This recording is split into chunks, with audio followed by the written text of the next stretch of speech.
PTI रहनुमा सलमान अकरम राजा ने कहा है कि बानी हक और सच के लिए खड़े हैं।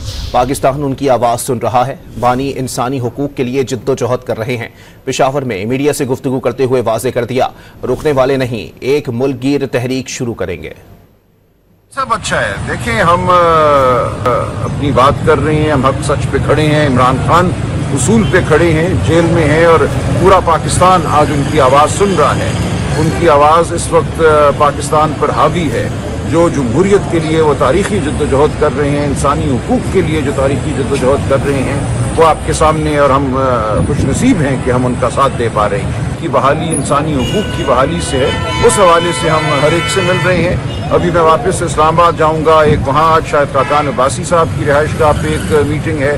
कल हम कराची जा रहे हैं, वहाँ कराची और सिंध की जमातों से हमारी मुलाकातें होंगी।